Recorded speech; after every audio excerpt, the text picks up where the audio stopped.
しばらくだったな、山木。今度は従業員の一人も置いてるホテルに泊まるんだな。貴様、ルーク王、流刑星じゃなかったのか。その流刑星に送ってくれた霊と合わせてこの腕の霊も言おうと思ってな、はるばる抜け出してきたってわけさ。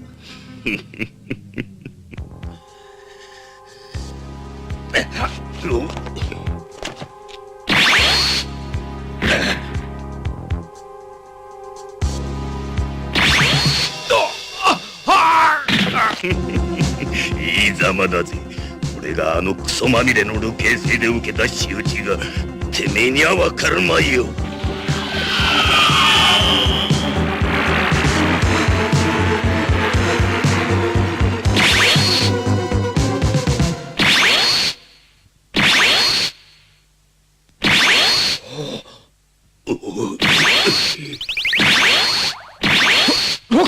何者だ。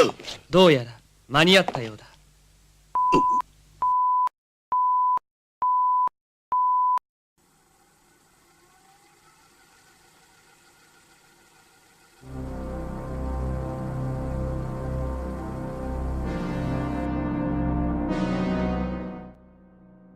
When the nefarious Lady Khan is creating an army of Esper she is calling the Millennium, Colonel Ryo Yamaki of the intelligence agency of the Galaxy Federal Army goes on a search for the legendary Esper named Locke the Superman. After some convincing, Locke agrees to help him, and they begin their crusade against Lady Khan, her subordinate Cornelia Prim and her squadron, and finally, a mysterious girl named Jessica with a personal vendetta against Locke that will force a decades-old hero into a battle he was not expecting. Created in 1967, Locke the Superman, or Chojin Locke, was a sci-fi superhero manga series by Yuki Hijiri, which would spawn a good handful of anime adaptations, with the most recent one, an OVA titled Mirroring, about to turn 20 years old. For the almost 50-year-old series, it has been an inspiration for a few creators. Ryo Mizuno, creator of the record of the Lodos War, has stated he was impressed by Locke's long-form, decade-spanning mythology, especially for science fiction. And Hiroshi Aoki, a programmer on the fighting game Psychic Force, has stated in an interview that the development team was inspired by both Locke and Shitaro Ishinomori's Cyborg 009. And while there's no source on this, the use of spiritual energy combined with Locke's striking hair and his extremely immense power used in fights against similar powered enemies evokes a familiarity to Dragon Ball Z's adult son Goku, making the Esper almost seem like a predecessor to the iconic Saiyan hero. The first movie, sometimes subtitled Millennium of the Witch, adapted the manga arc of the same name, and was the first anime adaptation of the manga produced 17 years after the series' inception. The story wastes no time establishing the main characters and the plot from the get-go. Out of all the characters, Ryu is the most third-dimensional character of the movie, having a charismatic rebel-type personality, almost like a mix of Jim Kirk and Han Solo, though admittedly not nearly as interesting as either of those characters. Aside from Ryu and Jessica to a lesser extent, none of the characters really have any arc of any kind. The titular character himself is more treated as a force of nature than an actual person in the story, and the villains are void of anything under the surface, though they do have some bit of humanity at the end of the story, which was welcome.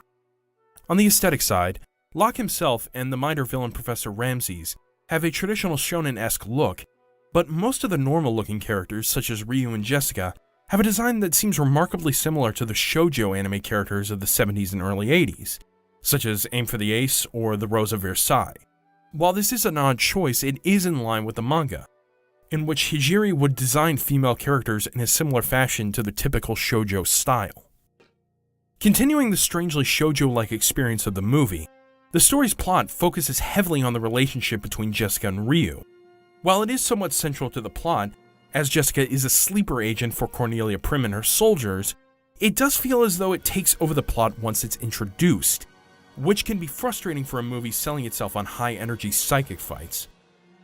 On the more positive side of the narrative, the build-up to Jessica and Locke meeting is fairly exciting, at least once it's paid off. Plus, the movie shows off a serious amount of lore in the series, establishing history and society throughout the story organically. While the animation isn't breathtaking most of the time, coupled by awkward editing in places, there are some moments of remarkable creativity in how scenes are composed and animated, such as the attack on the moored base.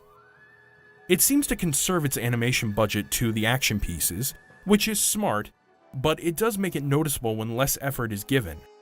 Given that it was Nippon Animation's first theatrical release, it makes sense that it would be a bit rough around the edges in some areas, but it still has inspired moments throughout its production. Pros. The movie is a wealth of high concepts, with designs of ships and machines complementing the over-the-top abilities of its superpowered characters. The music can be quite good, sometimes using stylized music that still holds up today, giving it an ethereal and otherworldly feel. And in spite of the story issues, it does actually stick the landing. The story forces the characters to work together to save themselves and pushes everyone to their limits using both powers and their wits, which is exciting. For the cons, it's not a great introduction to the series, having started well after any growing the character of Locke has done throughout his life, leaving the audience in the dark to most of the previous events of the film. This is one of those instances where it seems like the filmmaker simply thought the audience would understand what's going on from the get-go, which can be fine, but it doesn't really work here, especially for the series' first anime. It's mostly awkwardly paced. While the story can be followed, the viewer is so thrown about from a tiny bit of necessary information to meandering and not very important scenes. The romance does serve a purpose to the overall story, but it isn't natural feeling enough to care. And characters are just there to serve the plot. Without much below the surface, it makes it hard to be engaged. Jessica is the closest the story has to a character arc, but it's all mostly undone by the end of the movie. Recommended watch? To break it down, Locke is a movie where the pieces are better than the whole. The ultimate problem with the Locke movie is that it's just too corny. It relies a bit too much on melodrama to carry itself, without much substance or character depth, focusing only really on the superficial. It is entertaining, even in spite of those issues, but the fact of the matter is, it just doesn't carry as much narrative weight as some of the other action films of the time, like Arcadia of My Youth, or even Fist of the North Star. Plus, there is a surprising amount of other entries to check out for such an obscure series. While it may not be the best pickup, it is a fun pickup if you'd like a piece of obscure anime history. Locke the Superman is currently licensed by Discotech, and you can find it and other anime like it, such as Toward the Terra and Arcadia of My Youth, at rightstuff.com, Nozomi Entertainment, Discotech, and Sentai Filmworks. Stay classic.